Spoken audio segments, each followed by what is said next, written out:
And hello, one and all, and welcome to my weekly review for this week's episode of NXT. We're going to take a look at what took place on the February 17th edition of NXT as we are on the road to NXT TakeOver Dallas, and things continue to heat up. I'm excited, for what feuds that are building that'll culminate at the big show there in Dallas on April 1st. So overall, I thought this week's edition of NXT was a vast improvement over last week's. Last week's episode, it did have some good things, some not so good things, but this week's episode was definitely a step up and definitely got me that much more excited for what will eventually take place in Dallas on April 1st. So with that out of the way, I'm going to give you my full thoughts and opinions on what took place on tonight's episode of NXT. So, without further ado, we kick things off with a huge 8-man tag team match. Enzo Amore, Big Cass, teaming up with the American Alpha versus Blake and Murphy and the Mechanics, Scott Dawson and Dash Wilder. Overall, a very fun, enjoyable 8-man tag team match, as you would expect with all of these participants involved. Jordan and Gable very over with the Florida crowd as expected. Enzo and Cass got a great showing too. Everybody really shined in this match, particularly early in this match. I liked when the ref kind of lost control and all 8 guys just started beating the hell out of each other. Like I said, it was a good match. Early on, Gable was in there and he took a brunt of the punishment, and he was finally able to finally get out of that predicament by making the hot tag to Jason Jordan. And once Jordan got in there, he got Cass in the ring, and they just pretty much cleared house from there. And the winners of the match were Enzo, Big Cass, and the American Alpha. And the pin came after Cass and Enzo were able to hit their rocket launcher finisher on Dawson for the win. So take note that Enzo was able to pin one half of the NXT Tag Team Champions. So I'm interested to see where the NXT Tag Team Championship scene goes forward, moving into NXT TakeOver Dallas. Really excited to see what type of match they come up with for that show. I've heard stuff people have said. The Lexman said in his recent NXT review, a fatal 4-way tag team match.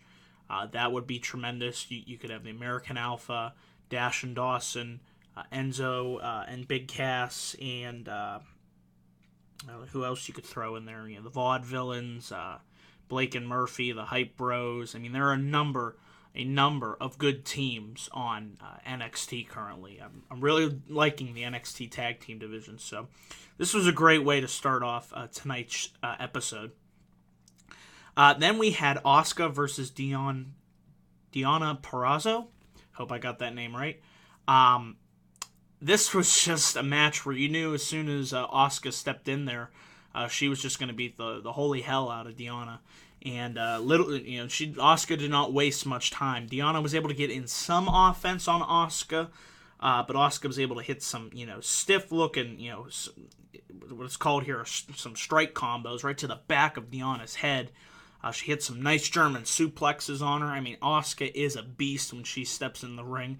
I mean, the crowd doesn't lie when they chant, Asuka's going to kill you, because Asuka does what Asuka wants. So I love Asuka. I cannot wait for her eventual match, pitting her against the NXT Women's Champion Bayley. That could be a match of the year contender right there. I'm already getting chills thinking about it. So I look forward to that inevitable clash. But in this match, like I said, even though it wasn't the longest of matches, I still thought it was a good match, and it was able to showcase the dominance and power of Asuka.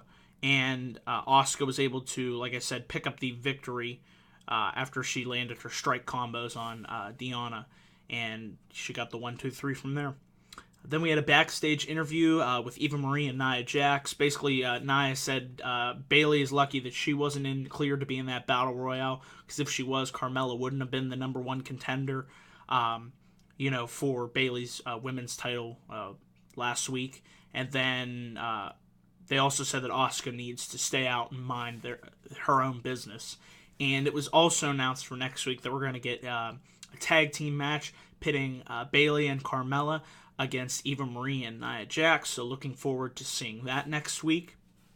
After the match, we had Ty Dillinger versus Triple H. No, I'm sorry. Ty Dillinger versus Alex Riley. But seriously, every week now, it's like Alex Riley is more and more transforming into... He does look like, Triple H back in the day. He has the hair, the beard, jacked up, the green on his, Titantron.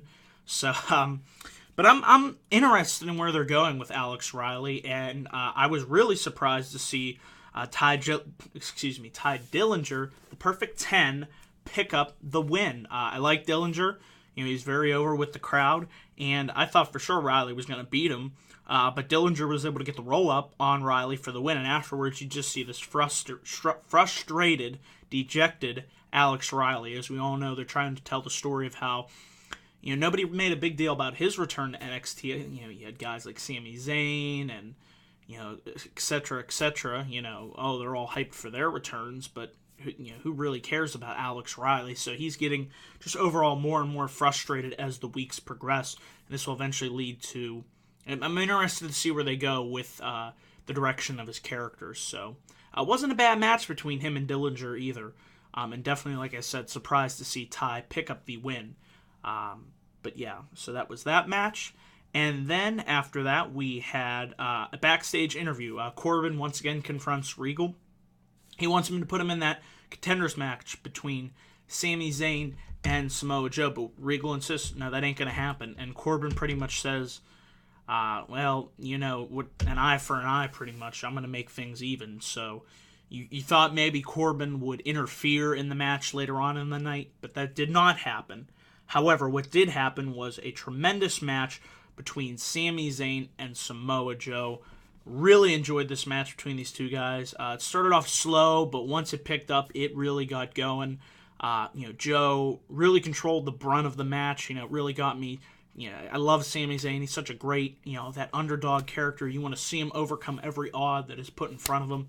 That's why I think that when he eventually makes his call down to the main roster, he will fill that void, that was left when Daniel Bryan retired. Guys like him, Dean Ambrose, you could throw Neville in that category. They could epitomize, that underdog role, for the semi, smaller type guys. I'm not saying Sammy's a small guy, but he, it is what it is. But back to the match, like I said, him and Joe, they went in there and they told a great story, a great match, really physical, really hard-hitting match. You expect that when you step into the ring with a competitor like Samoa Joe. Digging Samoa Joe, he is kicking ass as this dominant heel character that gives two shits about you. He'll kick your head off if he has to, and he's going to do whatever it takes to make it back to that NXT championship scene. And there was controversy towards the end of the match because, there were some great near falls too. It looked like Joe was going to, reverse Sami after he tried to hit the haluva kick, tried to lock him into the coquina clutch. But Sami was able to get out of that. Then Joe tried to set up the muscle buster, but Sami was able to roll off Joe's shoulders, and Sami finally hit the haluva kick, and this is where the controversy played into at the end of the match. Joe would tumble to the mat, and then Sami falls on top of him, and then the ref proceeds to count 1, 2, 3.